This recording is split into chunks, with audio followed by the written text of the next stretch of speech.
Hi, I'm Kathryn Jean Lopez from National Review and the National Review Institute. Welcome to our monthly webinar. This month is National Foster Care Month. So Darcy Olsen, my dear friend, the founder of the Center for the Rights of Abused Children, is joining us. And Darcy, the first thing we're going to talk about is you have a Buckley story that I am unaware of. I've known you for almost 30 years, I think, and I do not know your Bill Buckley story. Well, many Buckley stories, but I love this particular story because I think that people who knew him, who loved him, whether you knew him personally or you just knew the work that he did or followed him back in the day on firing line, this will really speak to them. So in my 20s, Kathryn, I left the Cato Institute to take over the Goldwater Institute, which at the time was in the red, and I was a brand new leader and I was trying to figure out how to get us on the map. And I was like, I need a really amazing event. Who's amazing? William F. Buckley. And then I'm like, we don't have any money. We are nobody. Um, how can I appeal to him? And so I did something very old school and I wrote him a very personal letter. And I said, I am at a new place.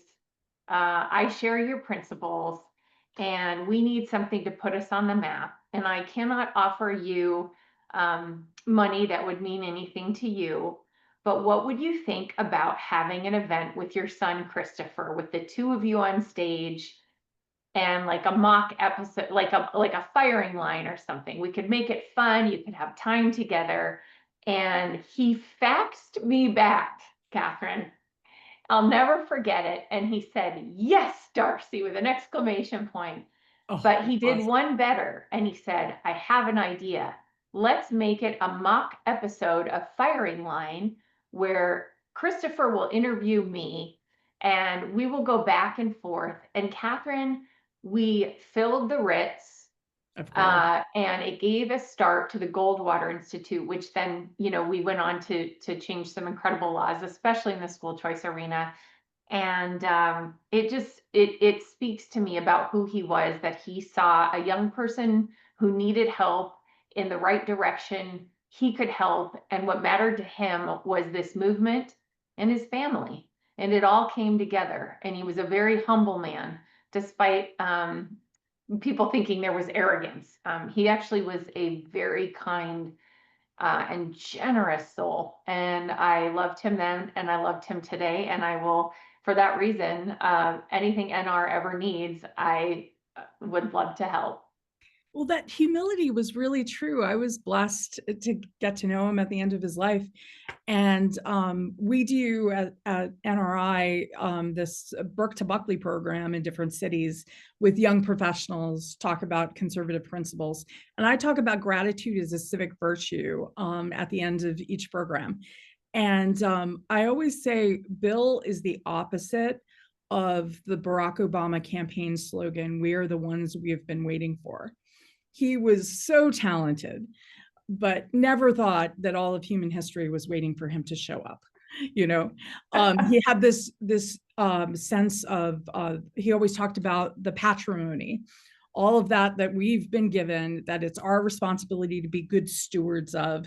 And so part of that would be, you've got this, first of all, institute named after Goldwater, right, his dear friend, and a young conservative who's trying to make it something. And of course, he'd step up to the plate. And I love your motherly instinct, saying, "Well, the two of you can have time together, you and your son. There's never enough time together." Was there a highlight of that event besides his humility and the fact that he did it? He held a tea with in a little room with some of our most sweet and special supporters, so that they could not just like a photo op, but Uh-huh. he sat down with people and he talked and he listened to their stories and he heard their memories. Sometimes it was about their parents, sometimes it was about growing up watching his show, and he just gave of his time and connected with people. And It was rare then, but we don't see anything like that today. And people often will ask, did you have a mentor, right? And I can't say that we've got to work together enough that he was my mentor, but he is someone who I looked up to. And often if I have a really tough decision, I think, I wonder how Buckley would handle this. Mm. That's a treasure. That's really a treasure. People have heard me say this before, but I announced his death when the day he died, and so people started sending me their memories, and so many of them were exactly what you describe. It was some encounter at an airport, at a dinner, at a on a college campus, and so many people said, and I rambled on, and he treated me like I was the most important person in the world with the most interesting things to say. And yeah, that was William F. Buckley Jr. And He we was a were so gentleman. blessed to Yes. yeah, a true gentleman. And we were so blessed. And there was something, I couldn't say that he was my mentor because I didn't have that much, intimate time with him. Although I definitely had my moments. But I almost experienced him as a grandfather because he was around, and I was blessed to have some conversations with him. But at the point where he frankly was elderly and heartbroken too toward the end after Pat died. So anyway, it was a wonderful, wonderful fatherly figure in the movement. That's an aspect of him I think we don't fully appreciate. But speaking of fathers and mothers, we are here to talk about foster care, and I'm making use of the fact it's Foster Care Awareness Month, which frankly is an excuse to talk about something we should be talking about more. Ronald Reagan actually established the first Foster Care Awareness Month. Can you talk about that? Why he did Yes. I that?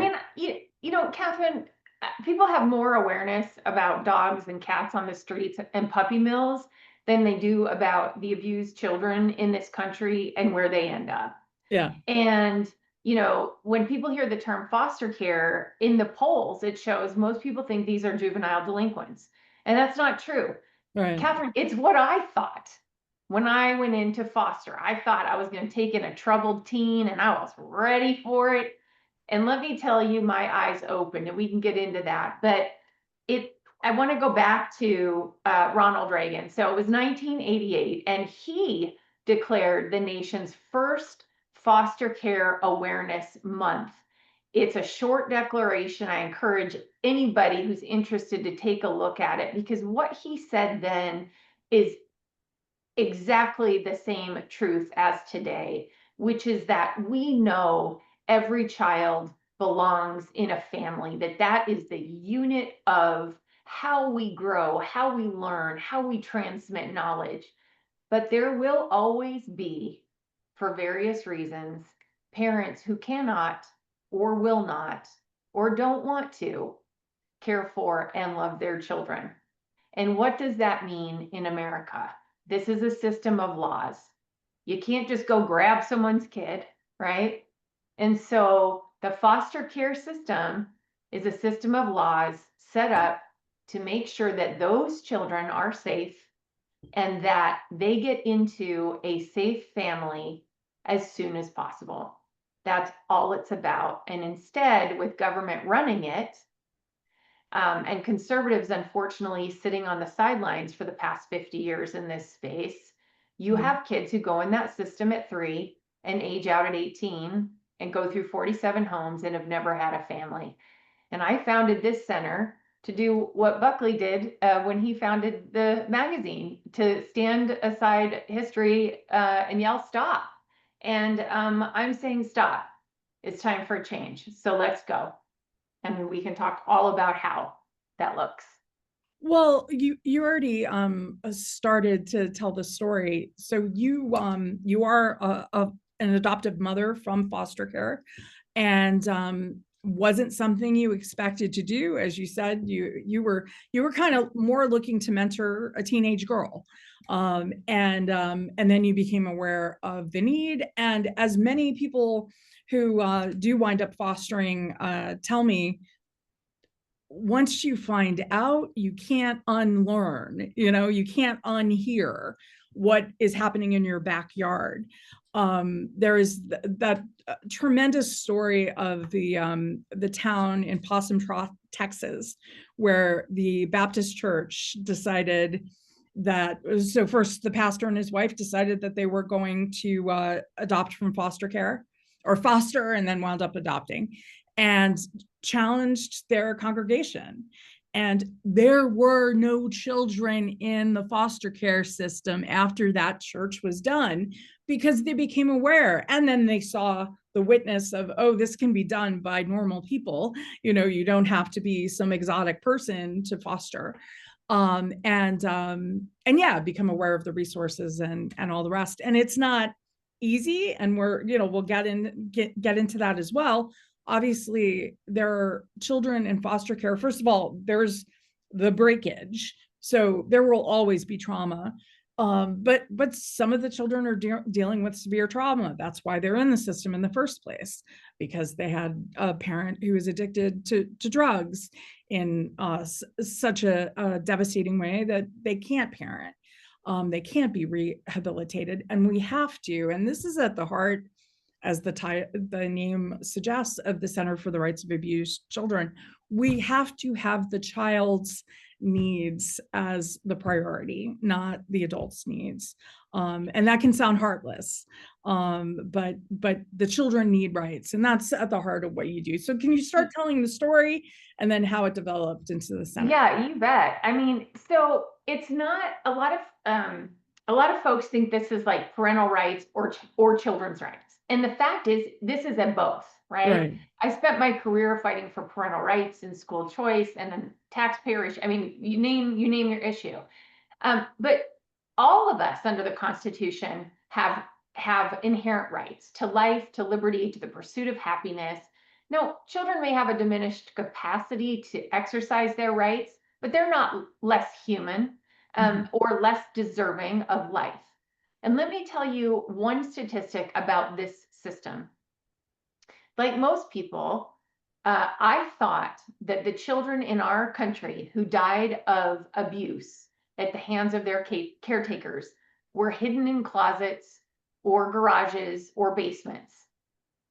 The reality is that about 80% of those children who are killed every day, and we will lose 5 or 6 today, they are known to authorities. They're known to social workers and police officers who have failed to keep them safe. Now, this is not because the bureaucrats are terrible. This is largely because the laws are so out of date. And I want to take you back to the founding of our country, when the only people who could vote were white, wealthy, land-owning men, right? And over time, we repaired that, and we extended the franchise, and we extended the right to inherit property. We don't own people anymore, right? Every generation works better and better on that promise of the Constitution that we are all created equal by our Creator, or just by natural rights, wherever you come at this from. But we have not gotten there with abused children yet under the law. So when you go into court, so say you've got a baby with 47 broken bones, okay? This is a true story. You go into court, and under the Constitution, the criminally accused have a court-appointed attorney, and the abused child has no one and nothing. And if you have no one to put your rights or the law before the judge on your side, you are going to lose. And this is why so many children are dying, why most children are sent home to their abusers over 3 times before they're finally rescued, why 20,000 kids a year age out with nothing and end up in jail and prison and all of these other things. And so we need to go back to the core of what it is we stand for: transparency, due process, equal justice under the law. We have a model charter of rights, and that includes Miranda protections for parents. I've been a wrongly accused parent. It's scary, right? Parents need to know what their rights are. What are you doing at my house? What can I say? Do I get an attorney? All of that has to happen. At the same time, all of those things and protections need to happen for a child whose life is in imminent danger. Mhm. And they are entitled to certain things as well. And that's what this work is about. And so far, we've helped over 1 million children in 7 years. And when we're all done with this, Kathryn, I like to think that we will have pioneered the movement to make the lives of abused and abandoned children just as precious and protected under the Constitution as those of women, of the African American community, and every other community, and every other type of person that needed protection that wasn't originally there 200 years ago. Now, you've helped almost 1 million children, and you've done that, and this isn't to belittle your resources or the amazing organization you've put together, but you've done this without all of the resources of the world here, or even Mhm. the conservative movement, or even the legal movement, the conservative legal movement. You could keep getting smaller, which goes to show this is doable. I always talk about in terms of, the over 400,000 children who are in the foster care system. If you looked at the houses of worship in the United States, one family in each one of them, we could get this under control if one family stepped up to the plate and people wrapped around them, right? But we're not just talking about people of faith. As you were saying, anyone who believes that every citizen of the United States has rights, every human being has rights, you have to be concerned about this, and you have to consider, I do think everyone has to consider, okay, what's my role in fixing this? Because it's fixable. And the work that you're doing shows that. Well, and I took in 10 over time. Again, not my plan. I wanted to get married, engaged, and do everything in order. And I felt called to help. And then they didn't want me to take teens. They wanted me to take babies. And I was like, I don't understand this. In hindsight, I understand it because of where I am now and the work that I'm able to do. And I often say, like Moses was found in a basket. And so someone took him in. These children are not going to show up on your doorstep in a basket. So if you want to help, we kind of have to stop pretending that it'll just kind of come in. Like you got to go get it. Okay. You got to go get it done. So if it's on your heart, go do the hard work, get licensed, put up with the ridiculousness of the bureaucracy. You're doing it not because it's easy. You're doing it despite the difficulty, because you know who it's really difficult for? The kid who's in a group home, who's separated from their parent, the kid who was, molested at home for 5 years. That's who it's tough on. The rest of us, we've got each other. We can pull together and do this. But before we will ever have enough homes for children, people need to understand that half of the people going into state care are under 5, and most of them are under 1. There's this misconception that you got to be ready to take in a really troubled kid who wants to start your house on fire. Now those kids do exist because of trauma, but most of the kids are under 5. They need homes, they need them now. If you've got space, think about it. If you're single, think about it, because you're better than a shelter. Yeah. So I think getting these misconceptions out of the way, facing head on that this is not pretty, it is not easy, and you better be ready to dig in and do the work. It's not always a happy ending. Sometimes it's a horrible ending. I had a baby who was sent home and died. Okay, I've buried a baby, Kathryn. No one Mhm. wants to do that. Um, and I kept fostering Mhm. because that was how you honor that life, right? Right. You go in, you serve, you do more, you do not break, you do what needs to be done. And my brother used to joke, Darcy, you can't save them all. And I was like, big brother. And I was like, no, I can't. But you know who can? We can. So Mhm. we need a national movement. We need awareness. And someday I would like us to take care of our abandoned, abused, and neglected kids at least as well as we take care of the stray cat on the corner. Well, I have a Google alert for adoption and foster care. And the number of times where particularly the adoption is all about animals is more than I care to acknowledge. Um, which is not to say you shouldn't adopt cats and dogs, but we surely can care for children as much as we care for, and I would hope more, even more, than cats and dogs. You that particular case, that baby's name was Angel, right? Yes. And I try to use a pseudonym, but oh, yeah. I'm sorry. I thought I had That's heard you. okay. That's Okay, okay. There are okay. millions Well, there are of babies millions of where I live, angels, but but yes.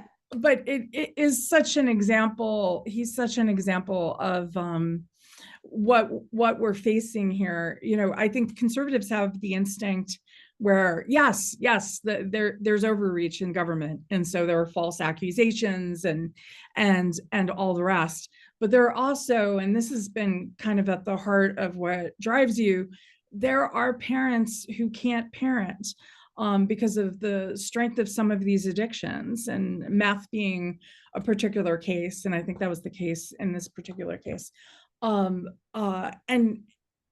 our hearts have to be on fire to protect these children Well, from yes, and I eventual think, death. Kathryn, you're hitting something here, which is the conservative narrative has always been that bureaucrats go after good moms and dads, Right, right? right. I see it in Reason magazine all the time. Oh, the horror, the horror. You know, and what you find is at the end of the day, the kid was home in 2 days. Okay. Mm, You don't lose your parental rights mm-hmm, because due process is in place for you. All mm-hmm. right. Now, I'm not saying that's good. Sure. Like I said, I was falsely accused by a doctor. I had a foster baby who wouldn't stop throwing up. I kept taking the baby to the doctor.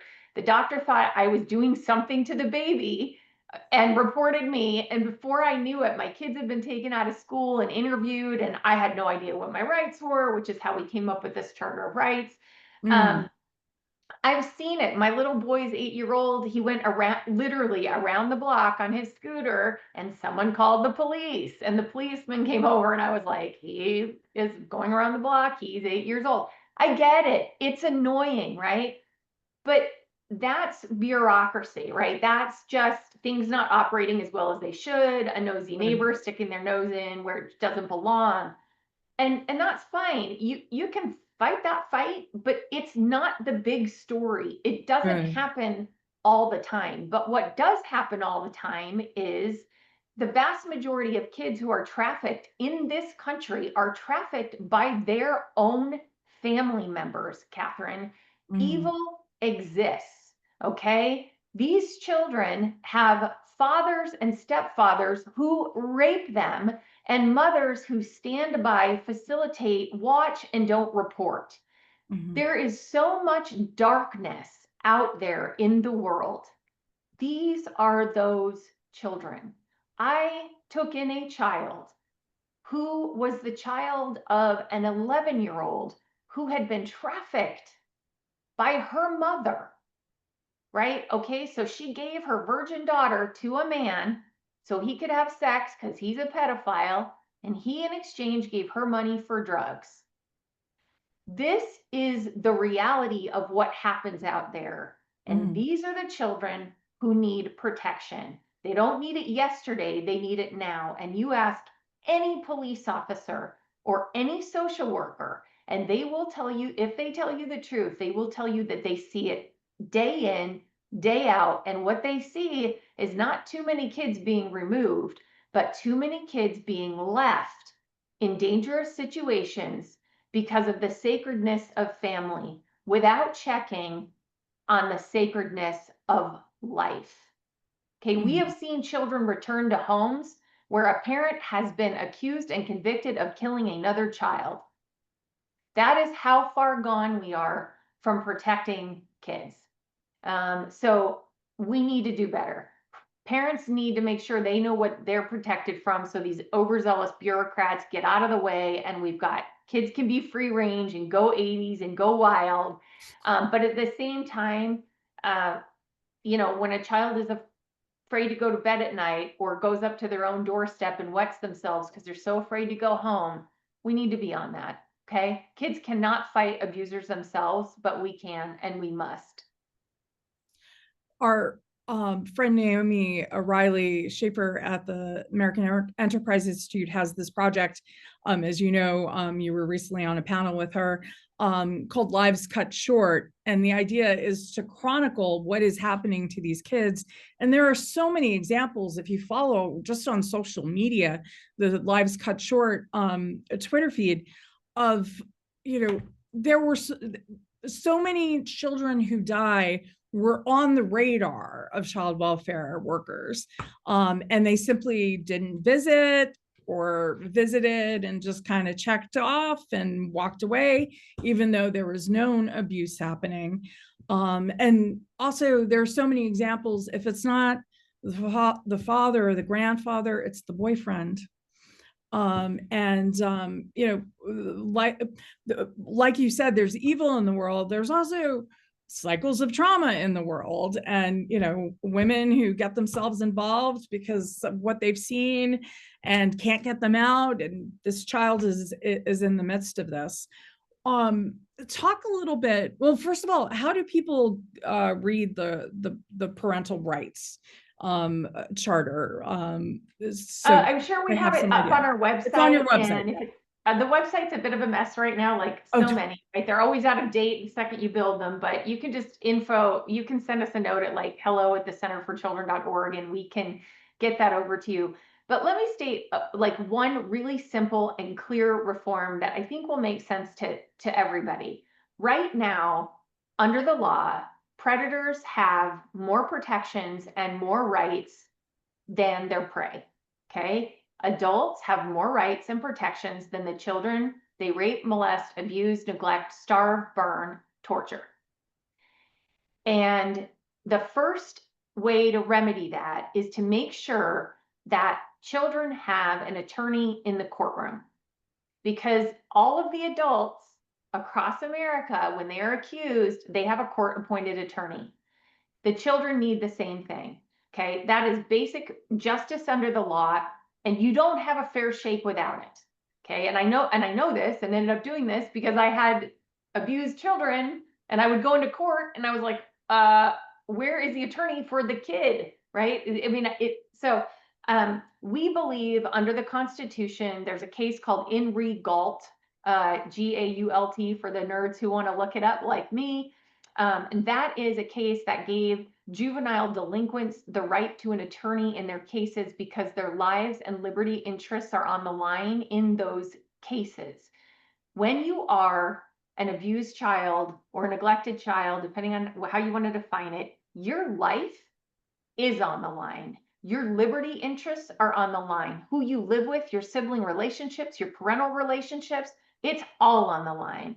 And so we believe one day, and we hope to be the ones to bring this case to the US Supreme Court, that will be found to be a constitutional right. In the meantime, we're changing that law state by state. We just got Arizona. We just got attorneys for kids over 14 in Missouri. We're going all over the place, but you have to start with that, because the laws don't mean anything unless they are enforced on your behalf. And if you don't have an attorney, you've got nothing. And this is why so many kids die. Kathryn, 20,000 kids a year go missing from state care. And so what does the state do? The state says they're runaways. They close their cases. Why do they do that? It's easy. And some of them run. But Kathryn, 2-year-olds don't run. 3-year-olds don't run. 4-year-olds don't run, right? So what we've created is a system where if you are a predator, like I said, these are the #1 kids who are trafficked.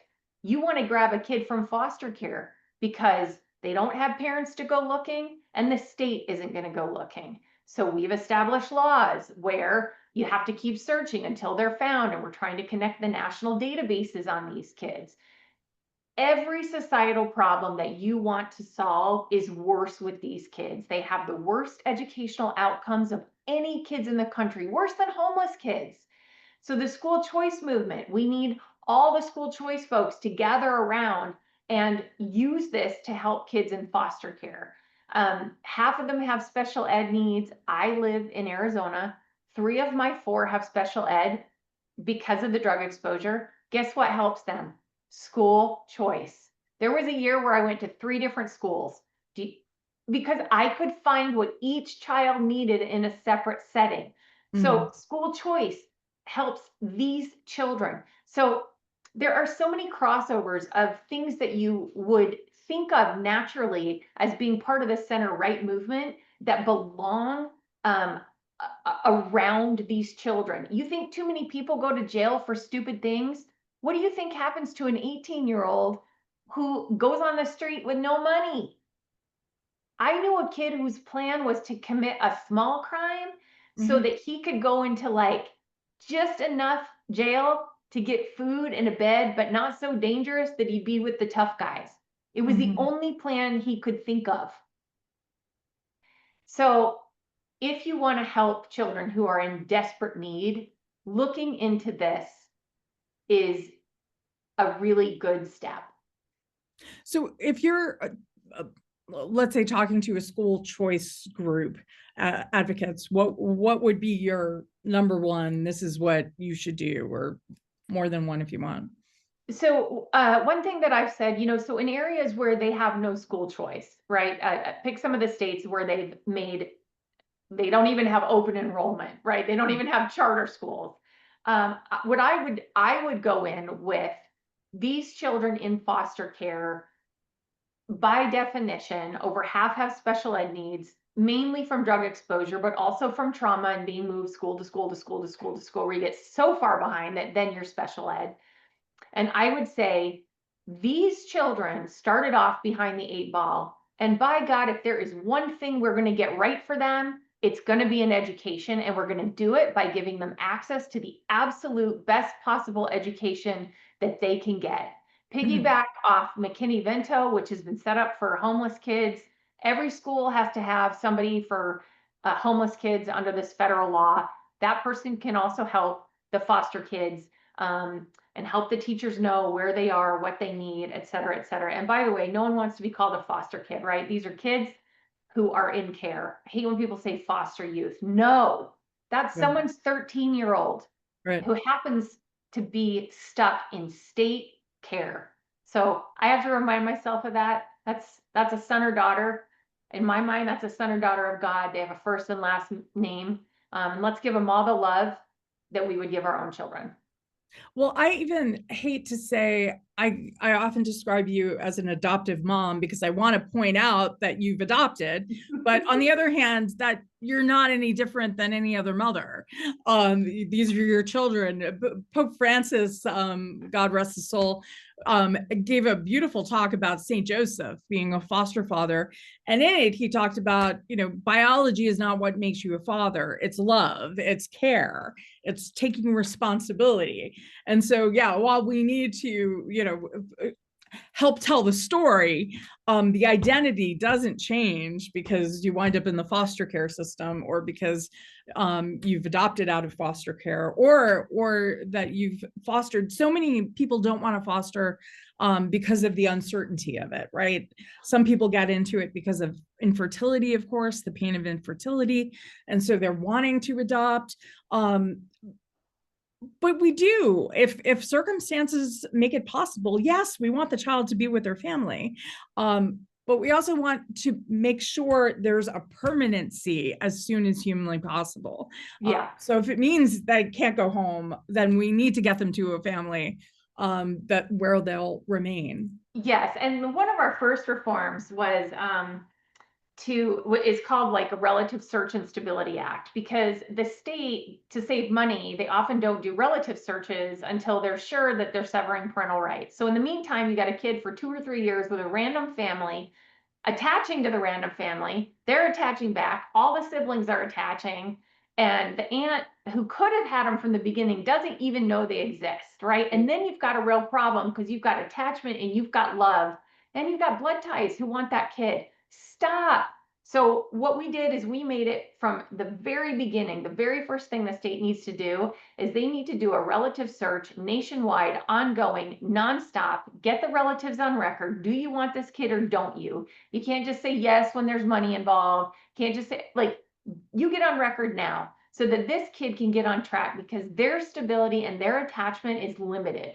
Right. Kids are not endlessly resilient. Kathryn, I don't know if you've ever known anybody who's been raped or anybody who's been to war, but PTSD is a real thing for adults. You can imagine what that is like for a baby who has been moved 10 times. Okay, Right. I had a 2-year-old I took in who already had reactive attachment disorder. Children are not resilient. I'm so tired of people saying that. All they need is love. It's not true. I wish it were true. I Mhm. wish it were true. They need stability from the beginning. So the Relative Search Act is tremendously important. Um, I would also say, um, yes, when you talk about calling me an adoptive mom, it's funny because when people started asking me early on, you want to just say mom because you want your kids to feel like everyone else. But I also felt like, for me personally, an obligation to say, I was a foster mom and I was blessed to foster 10, and God gave me these 4 forever. And the reason I do is because I want it to be normal for people. My Mhm. children shouldn't be ashamed. I tell them, I'm like, do you know how hard God worked and how much He must have planned for you to get to me on that day? You are not an accident. You are so important. And when you talk about the sparrow that God knows, like, you are that child. And that's what I tell my kids. And there's a beautiful poem out there, and it says, it was written by a mother who adopted and I think had biological children. And she said, sometimes God sends rain, directly over the seeds, and the flowers bloom immediately. And sometimes God sets the rain on the mountaintop, where it falls down into the rivers, winds through the valleys, and makes its way to the seeds, where the flowers grow all the same. And that's what I believe. I believe they are meant to be. Um, and they came to me in a very special way. And I hope if this is speaking to someone out there, that they'll dive in a little further. I'm always easy to reach, on this topic, night or day. And I will be as honest and candid as I can about the highs, the lows, and what it's really like to be on this journey. And I don't mean to put you on the spot and focus so much on your situation, but it is a tremendous witness, in as much as it's, first of all, you're doing it. You stepped up to the plate. And but also it works. It's been amazing to me how, the things we talk about as conservatives about civil society, they exist in your life. People have stepped up to the plate. You mentioned your brother giving you a hard time, but your brother's been a tremendous part of this picture. And that's the kind of thing that has to happen. It can't be a couple, it can't be a person on their own. There are in fact some ministries for adoptive and foster care, foster parents, who insist that you bring along some of your support system when you go to get certified, and you go for initial trainings and things like that, so that there are people who are bought in, so that you're not doing this alone, because you can't do it alone, and no parent can do it alone. No parent can. And the thing that's so interesting, Kathryn, I found about being part of this fostering community and the adoption community is, there are so many people who and you do not know they are adopted. Yeah, yeah. And you do not know that growing up, they had foster brother or sisters. You Hmm. do not know that they have a sister or brother on drugs on the street, possibly having the children that I'm now raising. And Sure. the reality is that half of Americans have been directly touched by the opioid epidemic, either a brother, a sister, a parent, a child. or in my case, in this way. And so I think when once you open that door, you may not think you have community. I have been blown away by the number of people who suddenly go, wait, I was in foster care. And everything changes in the dynamic. Mm. So it is an invisible crisis. Um, you can't tell, right? Can't tell by skin, can't tell by anything. I remember the first time, once I had started doing this, that I met someone who said to me, it was a yoga teacher. I was in a yoga class and I had the most beautiful instructor, and she was inspiring and powerful, and she was all these cool things that you want, at least I want out of a yoga class. And we were talking at the end, and I said, yeah, I'm really tired. I've been fostering. And she goes, I'm adopted. And I started to just bawl, and I hugged her, and I was like, do you mean my daughter could grow up to be someone like you? Like, Oh. you will find your people, and they are everywhere. So no one does this alone. Hmm. What one of the reasons I started focusing more on this issue is I realized first of all, that the depths to which children are suffering, and they don't have to. We can't we can't, let kids age out of foster care to get arrested so they have a meal to eat and somewhere to sleep, once you know that. But also, in we're both, our entire professional lives have been in the conservative movement. And one thing I've noticed is the pro-life community, you would think, would be even more invested in this. Like there's a piece of this for the legal community, for the libertarians, but obviously the pro-life community. What and of course, when you think of the pro-life movement, there are a lot of saintly people who day in and day out are trying to walk with women, who are walking with women, trying to convince them they are able to parent. But of course, adoption is a parenting plan. It is a way of parenting. It's choosing to find or to give your child to another family, and it's so heroic to go through the 9 months, knowing that you're going to have to separate. Um, so there's that piece of it, but obviously the children who are in foster care need the pro-life movement as much as the unborn baby does. And given especially what you've just talked to us about the rights, right? These children have as many rights as we argue the unborn child has. And so what would be your pitch, your plea to the pro-life community? How could they get more involved? What should they make their priority when it comes to foster So kids? I would say for the pro-life community, if they for the people who feel like they have maybe more room now, after the recent court decision to like add to the pro-life fight, that many of these children, I have taken in the children of prostitutes. I have taken in the children um, of people who have been raped, of people who have been trafficked. And I think a lot of people naturally sort of flinch at that and think, ooh, the genetics of that.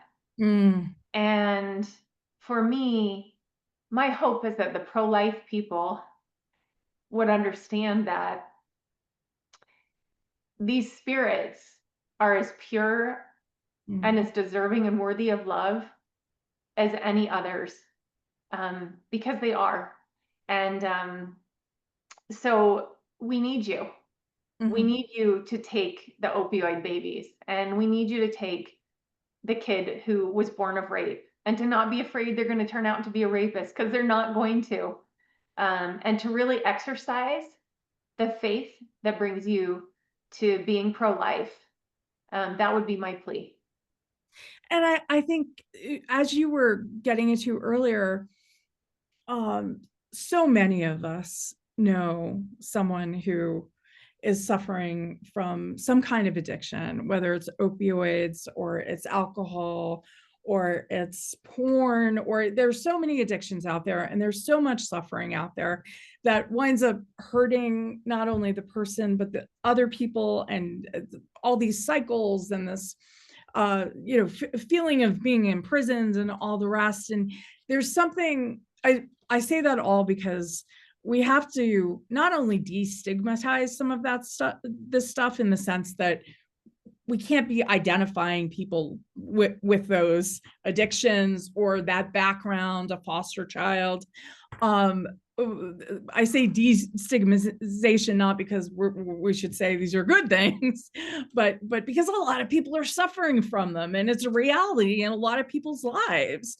And so just deal with that reality and be welcoming in terms of both. Yes, if a parent can be rehabilitated, we want to see that happen. And that's why respite care is such an important thing, and foster care can be a really important thing to help the parent get their act together, right? um, Right. with the right healing and work, but also to yeah, always bear in mind these children are are broken, but we're all broken, you know? Oh, heck yeah. I mean, yeah, my kids are nothing as broken as I am. You know what I mean? Like Yeah, that's exactly, how I know. exactly. But And one thing they I'd have like a to, better excuse, right? yeah, yeah, exactly. One thing I would like to say about this reunification, we hear so much about this. And in all of my 10, not a single one went back to mom or dad, not one. Now, I was able to find a grandmother. I was able to find, because the state wasn't doing it at the time, for one of my babies, had like 10 siblings. And that family was like, yeah, we'll take them. And I was like, they were great. So he went there. So some of Wow. them ended up with like distant relatives. Some of them ended up back in the system for a long time, while they tried different relatives who weren't ready, because of this sacred cow of blood, who then end up traumatized. And like I had one who didn't get adopted till she was 8 years old. Mm. And I had her as a newborn. And Oh, the only reason I know her story is I told the social worker, I knew where she was headed. And I said, when she comes back in, call me. And by that point I had 4 under 4, so I couldn't be the one. So I just want you to know that there is a myth in the conservative community right now that we can just do wraparound services, and safe families. And if we just get a washing machine, and mom can just do 30 days of rehab, it isn't true. mm, In the research is super clear on this. In 99% of the cases, it's more than material neglect. Okay. It's almost always drugs, really serious domestic violence, really serious criminal pasts, and things that we don't want to look at as a people and we right, don't want to believe exists. And I am telling you it does. And I am right. telling you it is ugly. And if we could solve it with washing machines and blankets and building some houses, I'd be all about it. Right. So let's be really candid and honest about the depths of these homes these children are in and the circumstances they are in, and whether or not it is realistic for them to go back into these homes. One of my kiddos was the fifth one born to a woman who had been on drugs for 20 years. Brother was dead from drugs, father and brother in prison. No one else could take the child. Um, uh, she is now clean. She is now 5 years clean, and she's part of our lives. And it is an Mm. amazing and awesome story. But she will be the first one to tell you, as she tells me, thank God for you, that you were there when I was living behind a dumpster. And I say, no, thank God for you. that you carried this beautiful baby to term. And God has made us sisters. We don't know how or why. You know, that's beautiful. And that's a reunification that is safe, right? Where they can know each other and she can have that love and all of that. So I'm pro blood too. Right. But a child's life and safety has to come first. And the recovering addict and these moms are the first to tell you so. Mhm. So practically speaking, how does your law clinic work? So we have a pro bono law clinic. You can find it on the website. You submit a quick form that keeps all your material confidential. And then within usually 48 hours, we examine it and see if it's a case where we believe we can help. If we don't believe that we're the right people to help or that someone else can help better, we'll refer you to someone else. We've been building it out nationally because so many states don't have attorneys. So for listeners, you know, if you know of a local clinic, a local pro bono firm, you want to be involved in helping these children, just send a note to info@thecenterforchildren.org saying who you are, and someone will reach back out to you. Until every child has an attorney, we do need all the volunteers we can get. And so we'd love to help. So nationally, you need lawyers? Yeah, this year we opened a national, I think we call it a referral network. And sometimes we can take the cases, like we have cases right now in Michigan, Alaska, Florida, and other places. But oftentimes there's someone local who would be better and faster and more equipped, who we can put that kid in touch with, without us having to be the attorney of record for 250,000 kids. Right? So We're we're good, but we'd be stretched a little thin. So we created this network as a placeholder so that there is somewhere for kids to call. Sometimes it's a grandma trying to get her kid from Hawaii to New York and the state saying you're too far. And we're like, no, she's not too far. She's grandma. She's safe. Get the kid there, you know? And sometimes it's the opposite. Sometimes it's like we had a kid in the clinic who said, I've been sent home 3 times to this abuser, and if you let them send me home again, I will kill myself. mm, Okay. And let me tell you, that day, the entire office was praying and we were sick, um, until 15 minutes before the case opened. The other side capitulated and we were able to protect that kid. So we do whatever is in the best interest of the child. it's it's almost unbelievable though that you need a lawyer to save that kid from killing himself. But that's the reality we're living in. The reality is some of these judges think parents can do no wrong, and it doesn't, like, Right. you know, to me, I view parenthood as a right, but also more than that, it's a responsibility. For me, it's a God-given one. I think God gives you that, and you better take darn good care of it. But even if you didn't believe that, don't you think you have more responsibility to a child that's been entrusted to you, not less? But there are people who view it as they're very old school. Like, this is my property, like in the old days, like when you owned your wife and you owned your slaves and you owned your children. And there are people who still believe that, Kathryn. Mhm. And that needs to change. And we will get there. And what do you say to maybe lawyers who are listening to this who aren't into your God talk? What's your pitch to them?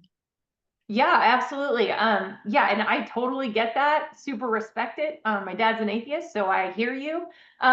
We have an excellent primer for asserting constitutional rights on behalf of kids in the system. We will get it to you, and it's an excellent practice manual, and it will give you a lot more grounds to fight for these kids who you care about than you may know exist. And this may be a stupid question, but obviously I'm trying to make people think here about this seriously. Who is the lawyer listening right now who you're looking to recruit right now? This could be a dad who is just sickened at the thought of a kid like his being stuck in the system, who maybe sees how bad it is. Um, this could be a judge on the verge of retirement going, I've seen this my whole career and now I can do something about it. I can help fix the laws, or I can be on the attorney side. Um, we're looking for people who are sharp and who want to learn and who want to fight, who understand these kids have no one in their corner, and you can be the difference between life or death. Like I that is cannot be exaggerated. So that if you're that person and you feel this, then we need you. The current White House did issue a National Foster Care Month proclamation. Is there an ask you have of the Trump administration? The First Lady in particular seems to have an interest in foster care. Yes, the First Lady definitely has an interest. Her Be Best initiative in the first administration was all about improving life for kids in foster care. We've sent over a couple of ideas that we would love for her to take a look at. I mean, she could do anything from listening tours and elevating the voices of these children so that people are aware of them. She could go in legislatures and push for this charter of rights for both parents and children against this overarching state. She could call for a commission to study how we can do better by abused children, and then we could work to get those reforms into place. And then we've also asked on the White House side for some legislation, the most important being that they require that every child get an attorney. In the first administration, President Trump opened up a spigot of federal funds that was being kind of poorly used. And he said, hey, let's use this for attorneys for these kids and these families who are caught up in this terrible system so we can get families together. So he's put the funding there. And that's usually the problem. So now all we need is striking a couple languages of current law and saying every kid is entitled to a fair defense and a real attorney to zealously advocate for their rights under the Constitution. Really simple. And I need to say, the research side of me says there are some studies on this. Kids with attorneys get out of the system 3 times faster. They're more safely reunified and they have better outcomes, which you would expect. I wouldn't go to court for a jaywalking ticket without an attorney. These kids risk their families, their siblings, their peers, their coaches, everything they know. And it's the least we can do for them is give them a fighter in their corner. Can I ask you, because you were so emotional when you talked about this, so convicted, I should say. Why do you think people do say when we talked about foster care that kids are so resilient? Is it to make adults feel better? Well, for a long time there was research that was being done in the 70s and 80s about why kids came from poor families and were, quote, resilient, like why they could rise up. And I think it came from a confusion that being poor is the same thing as being abused and neglected. There are millions of poor kids. I was a pretty poor kid. By that literature, I'm resilient, right? Because I was able to kind of get on to college and do these things that society says are good. So I think it comes from research that was really misused.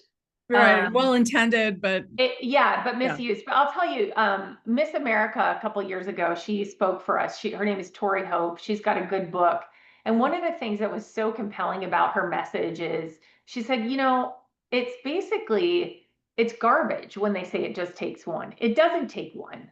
She's like, it took a team for me. It took a coach who saw me running. It took a foster mom who put her arms around me and taught me how to treat myself and respect myself. It took a preacher at my church to teach me a couple of things that I never thought of in terms of right and wrong. I mean, she went through the list of people and she's like, this isn't a one-person job.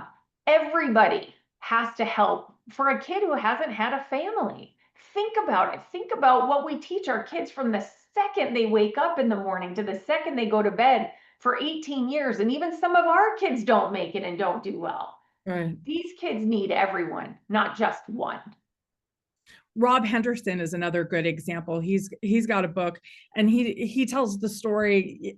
There was I think it was a coach. It was someone at school who paid attention that made such a difference, and talking about higher education, talking about the military.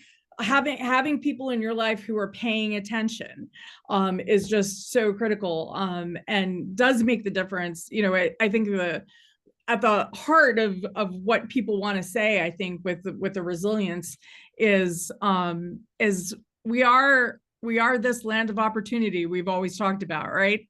And but it is our responsibility as adults to make sure those kids get those opportunities and prioritize the kids who would otherwise be cast aside, forgotten, lost in a system, lost from home to home, all of these things. Look, these children, they carry scars, Kathryn, and our job as parents is to help them carry them, right? With their heads held high.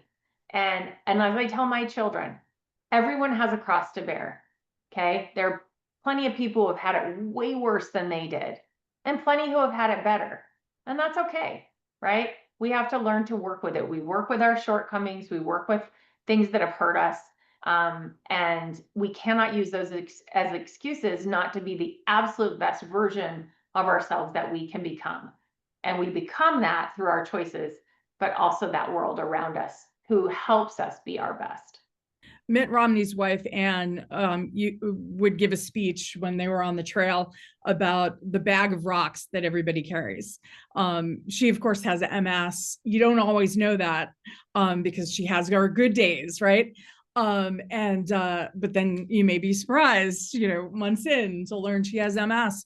And you hit on that when you said how people kind of come out of the woodwork when they realize you've fostered and you've adopted. I have, or my experience with someone or whatever it is, we never know what people are dealing with, and everybody's got scars, but these precious kids, pure souls, as you said, have a particular need.